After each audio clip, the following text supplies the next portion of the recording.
ಕಿಡ್ನಿಯ EGFR rate 5 ಇದ್ದವರು ಸಹ normal ಆಗಿ ಲೈಫ್ ಲೀಡ್ ಮಾಡ್ತಾ ಇದ್ದಾರೆ without dialysis and without kidney transplant ಅಂದಾಗ ಅವರಿಗೆಲ್ಲ ಶಾಕ್ ಆಯಿತು.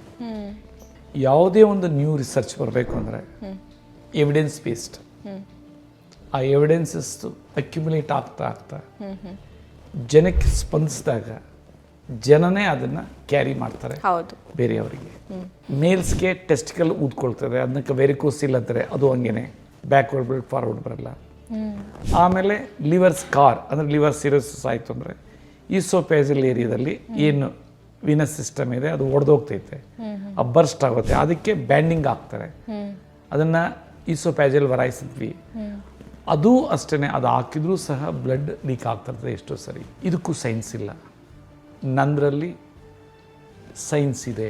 ಏನು ಅಂದರೆ 7 ದಿನದಿಂದ 10 ದಿನದಲ್ಲೇ ಆ ಈಸೋಫೇಜಲ್ ವರೈಸಲ್ಲಿ ಏನು ಬ್ಲಡ್ ಲೀಕ್ ಆಗೋದೆಲ್ಲ ಅದನ್ನು ಬಂದಾಗುತ್ತೆ. ಹೆಂಗೆ ಹೇಳ್ಬೋದು ಅಂತಂದರೆ the way in which that colour of the urine will going to become normal. ಆಮೇಲೆ ಮಲ ಏನು ಬರುತ್ತೆ ಡಾರ್ಕ್ ಕಲರ್ ಅದು ನಾರ್ಮಲ್ ಆಗುತ್ತೆ. ಆ ರೀತಿ ಈ ಸಿಸ್ಟಮಲ್ಲಿ ಇದು ಟ್ರಿಗರ್ ಮಾಡುತ್ತೆ.